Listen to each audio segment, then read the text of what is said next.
My guest for this episode is Fiona Pagett. We met several years ago in an entrepreneurial community and have been friends ever since. And I've always been impressed by how quickly she takes control of her career path to adapt to changing circumstances. People kind of get set in their way sometimes, but not Fiona. She's never stood still. She's not afraid to dive in and pursue an entirely different career path.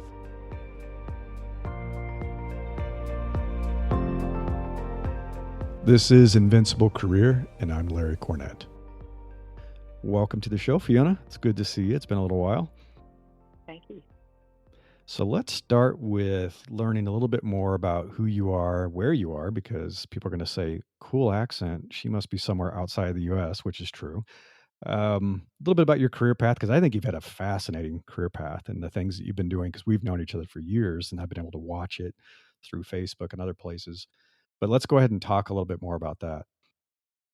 Yeah, so I am from Scotland in the Scottish Borders. That's just south of Edinburgh. I've lived here for 21 years with my, should I say children? Yes, they're always children. That's Angus, right. Angus 23 and Katie's 20, so they're older children. Yeah. And my dogs and my chickens, and I love sort of country life. So my career, has been pretty varied. I started off in broadcast journalism. I started off actually in the radio, working in the radio up in Aberdeen, and sort of very quickly got myself in front of the microphone. I don't know how. at that point, was flying around in a helicopter in the morning doing the travel reports, which was great. That's fun. pretty cool. And That's yeah, pretty cool. it was pretty cool. And then I had my own music show. They taught me how to do all of that kind of thing, and I moved over to television and read the news bulletins and did that sort of thing. Then moved to Glasgow, where I presented a program. It was a sort of current affairs type program for 5 years, which really gave me a huge amount of life experience in it. Because although I was quite young, the subjects I was covering were extremely diverse, and at times people laugh when I say I've been in every Scottish prison for the right reasons. Exactly. So, yeah, you were able to walk back out. I was. So yeah, that was, it was a fantastic job. I loved it. I was filming out in Israel, got caught up in shootings in Bethlehem, and all manner of things, really. But that job became difficult when I had my son. It just became the hours and everything. So I took a career break actually at that time, and then I moved back into, after both children, moved back into corporate communications, and I had a fairly senior role actually. And that was probably a moment worth mentioning for a woman, because I had a 5-year break.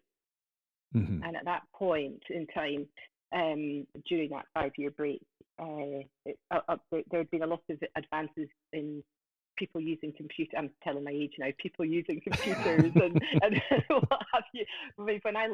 When I left 5 years before that, we were still looking up phone numbers in a phone directory. Right. That's how we were doing ours. And then all of a sudden it was like, crikey, I've got to use a keyboard, and all this. So, and it's quite, you've got to just accept that there are going to be learning curves, and so that was a big one. And I really enjoyed that job. I worked with lots of chief executives and people at very senior level, working in the field of corporate social responsibility. And then after a while doing that, I decided to set up my own business in video production. Right. So I'd always kept a hand in. When I worked at Scottish Business in the Community, I'd done a corporate video for them and what have you. So I'd always kind of kept my hand in doing that type of thing. So set up a video production business, and that was really successful until 2008. Oh yes. Yes. I remember that. Yeah, I think most of us remember that, and that particular business really it failed so fast because at the top level, corporate video at that time was still a fairly large expense. Yeah. I mean, that was before people shot their corporate videos on their phones. Right. And Yeah. yeah, so we lost our clients overnight. Yeah. It was really, really terrifying. And I think I felt so demoralized by that. I felt so heartbroken. When you put your heart and soul into building a business, it's been very successful, and then external circumstances mean that it just goes. I thought, I'm tired of going into offices and meeting with senior marketing individuals and trying to persuade them that a corporate video is exactly what they need actually right now. Right. And so I had changed completely. And I thought, I'd always been strong at sports at school. And so I completely requalified as a personal trainer. So that's a huge career change. Yeah. Yeah. Massive. Yeah. So I was 41 at that point. And I was the oldest in the group of about 15 of us that went through the training course. I was the only one that couldn't do a full press up, much to my horror. But there was just I had to have faith in myself. I had to believe in myself, because first I knew I actually wasn't physically as fit as I could be. I felt I had the potential to actually do the job. So again, I built up another business very successfully, and that took me through my youngsters' older years at school, where everything revolved around them, really.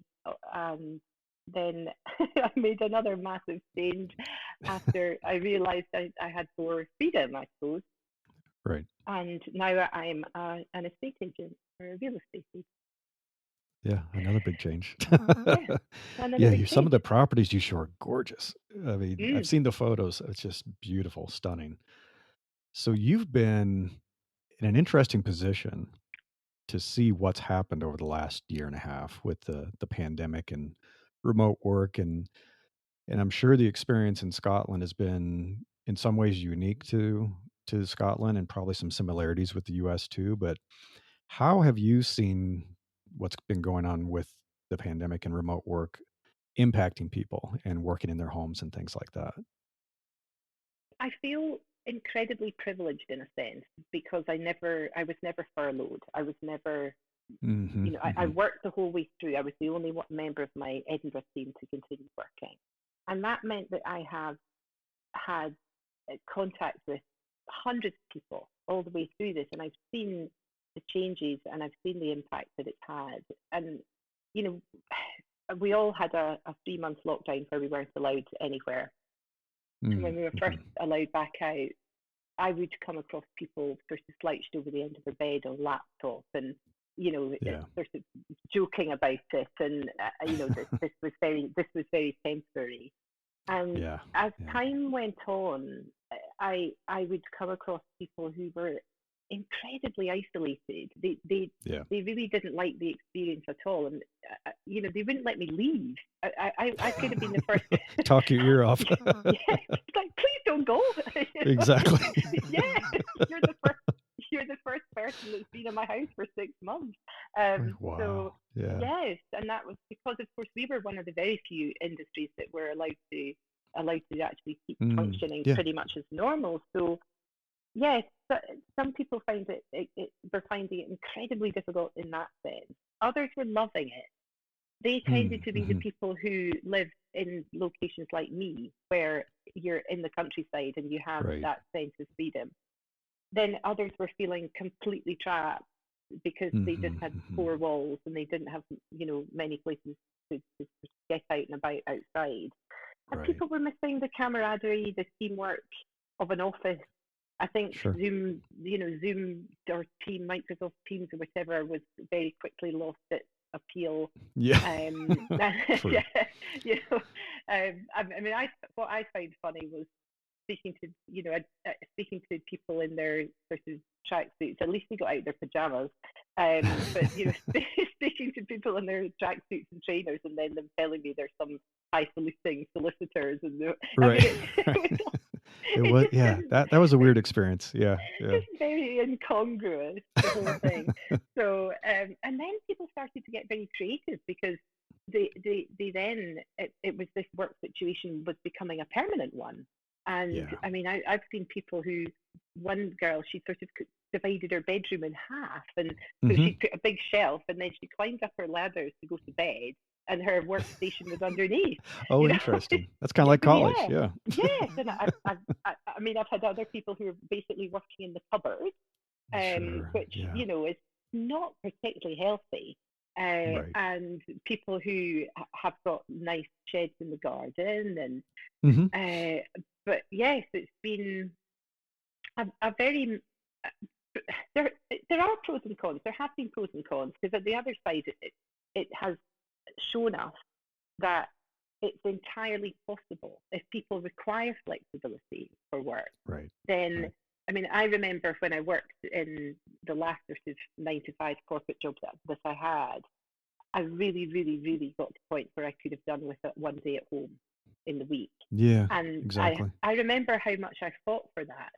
And they did give it to me eventually, and it was quite sort of pioneering at the time. Oh, And yeah. then, Yeah. even though I had my 1 day at home, I actually hated it because I felt as though they didn't trust me. I felt as though that Yeah. I was just, at home having a wee jolly day off. Right. And yeah, yeah. And whereas I think now that that's turned around because, well, I mean, if the work's not being done, the work's not being done. Yeah. And Exactly. yeah, so on that side of it, it's enabled us probably to approach firms and say, look, this flexibility is going to help me as a person. Right. Um, the flip side of that is people are finding it incredibly difficult to disconnect. So Yeah. they That's true. they they have their computer and their desk sitting in the corner of the living room. So they're Hmm. not having that physical leaving the space where they're Yeah. working to the space where they have their dinner with their family and relax and watch TV or read a book. So Right. yeah, Yeah. whole big mixing pot of things in there. Yeah, it's I've heard of people doing some very creative things with that. One guy was talking about the fact I think he has his office in a room on a different level of the house, and so he will walk out the front door of his house just like he used to go to work, and he walks, down his driveway and goes around the house and comes in the bottom door and goes into his office. And people are kind of laughing. He said, "I need this disconnection Yeah, between work and home to kind of get my mindset in the right place." And I'm lucky enough to have a separate room for my work too. And so I can kind of go in and close the door and focus. And then when I'm done, shut the door, go back upstairs and kind of have my life. And I think it's been hardest for people that don't have that, that it have to it work in their home. Right. it's critically important. I mean, when I ran my video production business, I started off just with an office upstairs in the bedroom, Hmm. and eventually got a sort of garden shed. And it was that simple. Mm. It was, I'm going to leave the house, walk across the garden, and into the Right. shed. You Yeah. know, Yeah. And it I mean, helps. it sounds, Yeah. it helps. Yeah, it helps. In the same way as people are having their Zoom meetings with their shirt and tie and their underpants. Sure. I mean, Yeah. it's just things are just Yeah. a wee bit surreal. I know. Yeah, it is a little weird. I used to keep a jacket. Yeah, I mean, my life's changed so much that I used to keep a jacket that I could put on and look Yeah, professional. And it's like, forget it. It's yeah. like, no, I'm not going to keep doing that. But No, yeah, it oh has been no. very surreal. No, I think you're right. Is that we had to fight so hard to have work from home days, and that Yeah, was even rare. I'm trying to think when I joined eBay. This was in 2002. And we all worked really, really hard to say, can we at least have one work from home day just to focus? Because we had moved to the open kind of office model. We had cubes, but there were very low walls and people were sharing cubes even. And you just couldn't focus yeah, because people were constantly walking by and interrupting you and talking to you. And I think there's been a big um, awakening that people who thought that they were productive in the office discovered they weren't. So they've been at home and they've had to, initially they weren't productive. And a lot of people talked about this too. It's like, oh, distracted and I can't focus and I'm tempted to, go clean and do laundry and all this stuff. And then it settled in. And I think people found, okay, I can actually be productive and somebody's not walking by all the time and interrupting me. That's nice. I just got back to sometimes 3 or 4 hours of my day by not commuting because I Yeah. used to commute 2 to 4 hours a day. Yeah. Bad days, it was 4 hours. It was horrible. Good day, fast day was 2 hours. Getting that back, I mean, incredible amount of time. So for me, it enabled me to do things like exercise for the first time in a long time Yeah. and Yeah. commit Yeah. to that. Have you been seeing that too? Because you've had a foot in both worlds. I've been noticing that people are making use of this recovered time to reinvest in their health a little Hmm. Yes and no. I think bit. Okay. um, initially, when everything was completely locked down, it was lovely. And I mean, my the street that runs behind me is a tiny little one-track road, and it Hmm. became, everybody was out doing their walks, and Right. it was really nice. And we used to laugh because I shouldn't laugh, but we'd see these sort of 60-year-old men going by on bikes that they'd clearly dragged out the back of the shed. And Yeah. remember, one of them had actually taped it all together with gaffer tape, and the seats were all the, the All saddles were rusty. yeah, the saddles were like the wrong height, so the knees are coming up while we're sitting. I thought that's wonderful. Yeah. That is wonderful. That's And I mean, cool. genuinely, you'd meet people who said, you'd be sort of halfway round a hill, and they'd say, we haven't walked up here in years. So Wow. that was Yeah. really lovely. But I think there's probably been a bit of I don't know what the divide is, but I think some people have gone one way and some people have gone the other. I think you're right. Because Yeah. That's true. I mean, I don't know. Over here, they've coined the phrase the COVID stone. Oh, yeah. And yeah, Ours yeah. isn't quite So so clever, but yes. yeah, Yes. so There's definitely been I some think weight gain. Yeah. definitely. So, and I mean, I'm not surprised about that because you've been at home, you're far more tempted to snack. You're And they're possibly, stressed. Yeah. Yeah. all these factors. So I'm not sure what as I say, the percentages of who's gone one way and who's gone I the don't other. know either. That'd be an interesting study. Yeah. Yeah, yeah. And I think that the overall stress of the situation is not helping matters at all. Yeah. That's the one thing that even with the increased investment in health, and I think you're right. I think it's gone two ways. I think some people are stress eating and staying home Yeah, more than they used to. We've had an issue here where the national parks have had record numbers of people that have never been to these parks and camping. Like I live up close to the mountains here, and it's crazy. Like people that are going to the lakes and they're camping and they're skiing, people have never done this before. So it's like way more people. It's overrunning the parks. It's a big issue actually. I'm glad people are doing it, but we're not ready for it. But the one thing uh, that doesn't seem to have been addressed head on is the mental health issues and the emotional health issues. And people keep talking about it, but I haven't seen a huge investment yet from employers and others saying, okay, we are recognizing that you're under a lot of stress. There's a lot of anxiety. We thought the pandemic would be over. The vaccine helped, but now with the variants, it's not. And so now people are like, uh-oh, we're going back into it again. And I just saw that like here in California, Los Angeles just put the mask order back into effect.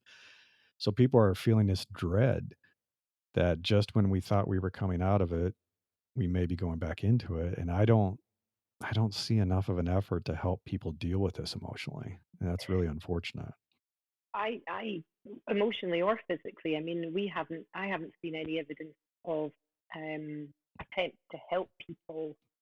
It is a virus. I mean, obviously, it's a different virus, and it's a nasty virus, and it's working in ways that people still don't fully understand. But Yeah. ultimately, if your immune system is as as well as you can help it to be, you Yeah. are undoubtedly giving yourself a better chance. And Oh, absolutely. there Yeah. are the evidence that vitamin C and adequate vitamin D levels, I mean, that's now been pretty much there for months. I mean, it's not disputed. Plus, it's not going to do you any harm anyway. Exactly. It's all good. So it's all good anyway. But we're in the same position. I mean, July 19th, England certainly, not Scotland. We're always a bit behind. But that is supposed to be our Freedom Day, as they're calling it. Mm-hmm. And actually, our case numbers, not our hospital or death numbers, our case numbers are as high now as they were in January. Yeah. And I think that it causes so much division between people as well, because some people are absolutely terrified. Other people are losing their businesses, so they're crying out for things to open regardless. I mean, that you listen to interviews and things on the radio, and I mean, I had tears running down my face the other day listening to someone who works in the wedding industry, and he said, we are just on our knees here. And he said, he was actually talking about the mental health issues in that one industry, but I mean, that's one of many. And he said they're just in dire straits, really in dire straits. Yeah, I mean, it's really unfortunate because I think we kind of did it by half measures, at least in the U.S. Because New Zealand was super aggressive. Like they closed down hard. Yeah. And then they reopened like in 2 months. I mean, they open and now their cases are, I don't even know if they have any cases. I mean, it's pretty incredible. And instead we kind of partially closed and we had it really bad in the US.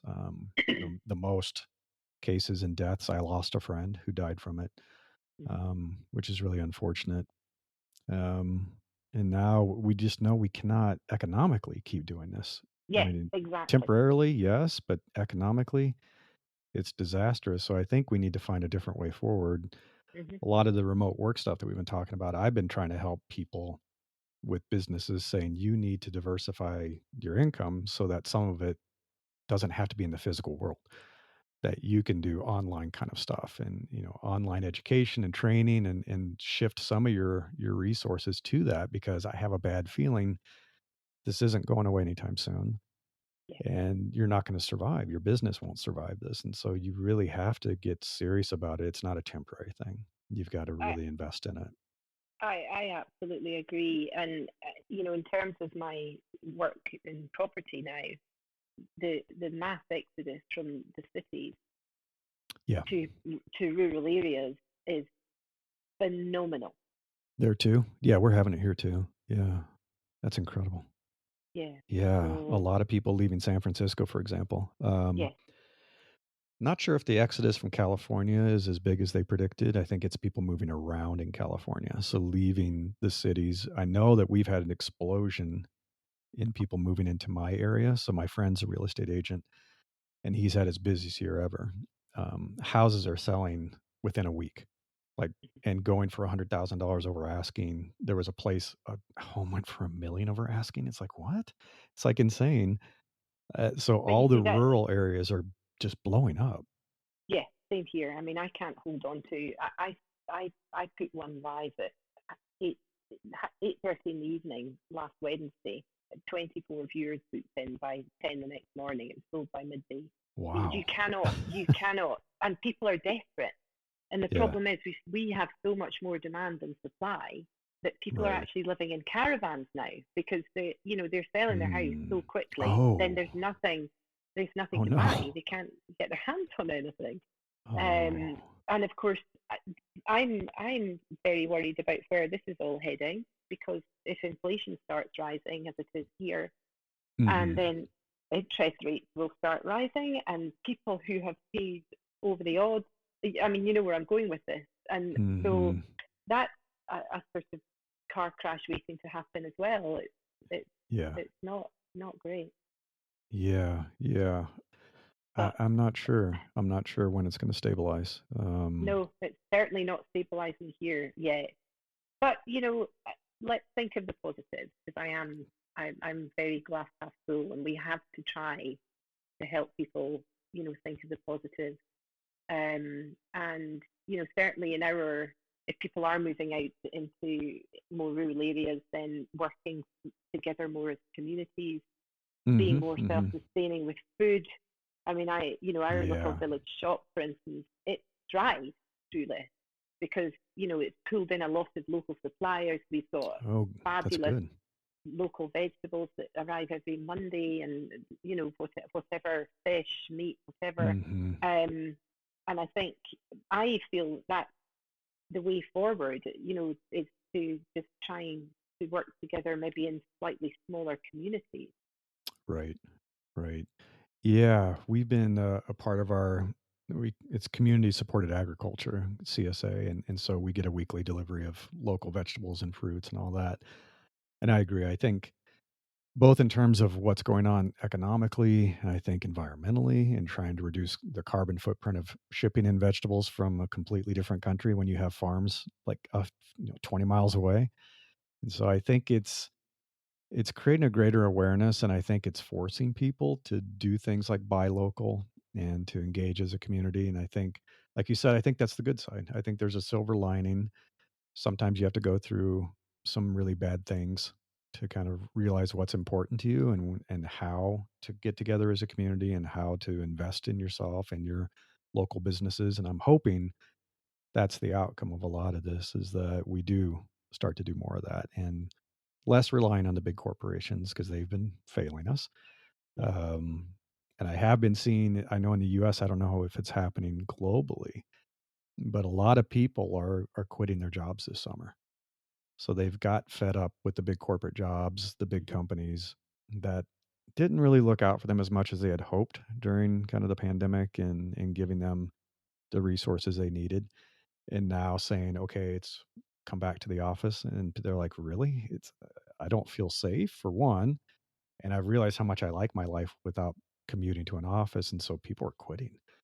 Um, I've seen a renewed interest, because I do this business coaching, in people Mhm. saying, okay, maybe it's time. It's time for me to figure out how to start my own business and to spin that up and be independent, much like you've done multiple times in your career, and make it work where I have more of that under my control.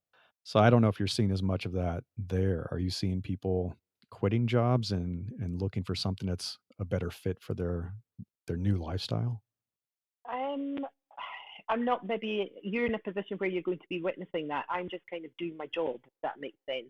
So I'm Yeah. not, not particularly. Keeping busy. Yeah, yeah. I'm just keeping my head down, keeping going. But what I do think is that it's possible to make. I mean, I've made 2 or 3 major switches, one at Yes. 40 and one at 50. And Right. at the same time, I see people commenting I mean, regularly, people say, "Oh, but I'm nearly 40. Oh, Yeah. I couldn't do It's that too now. late. Yeah, it's too late." And I think, that's it. You've only worked 20 years. You've probably got another 30 to go. Exactly. You know, I mean, even me now at 50, I thought, Oh well, yeah. I'm 15 years is guaranteed, but the way we're headed, I mean, even our I think it's state going to be pensions and 20. things, Yeah. I Yeah. think it's going to be 20. And I want these 20.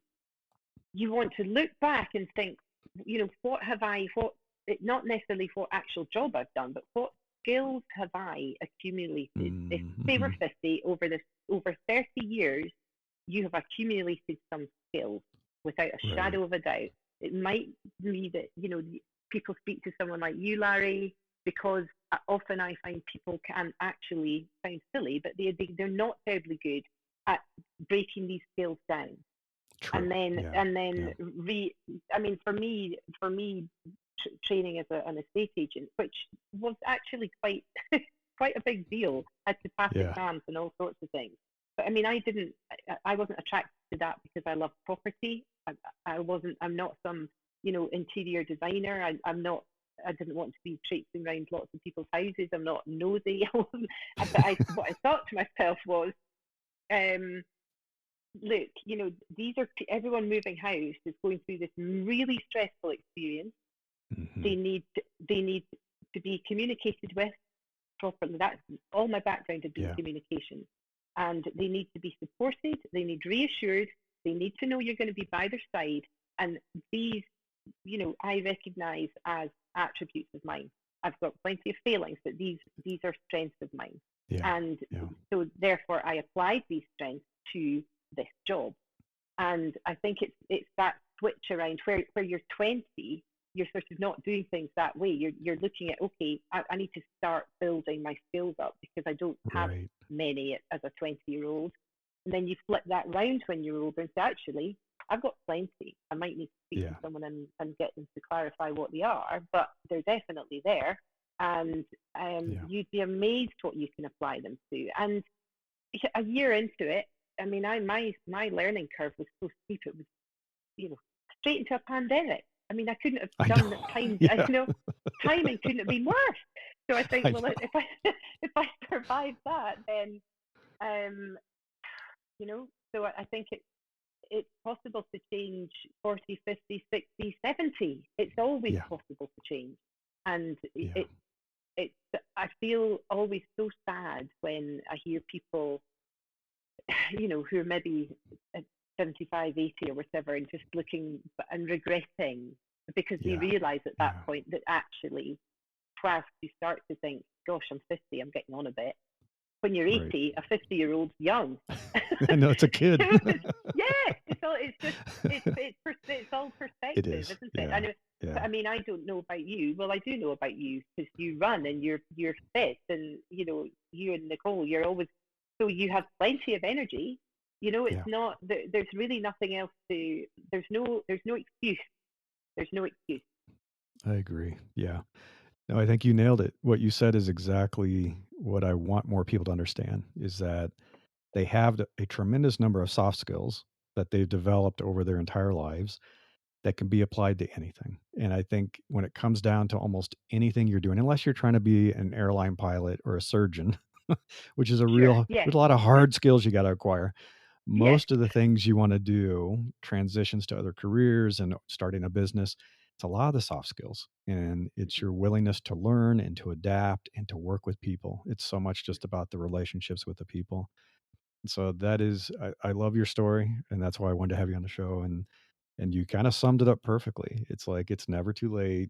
There's always something you can do to apply what you have in your toolkit to do something, because we are going to be working for more years than we probably expect. And you might as well enjoy it. Yeah. Absolutely. Good. Well, thank you, Fiona. Lovely so to much. speak to you again. Yeah, it's great to see you too. Thanks again. Thank you. Thanks for listening. I hope you enjoyed this episode, and if you would like to follow upcoming releases of the show, please subscribe. And as always, I appreciate your ratings and reviews. Thank you. If you would like to learn more about Invincible Career and the podcast, you can visit invinciblecareer.com. Until next time, I wish you the best of luck in becoming an opportunity magnet for the best things in life.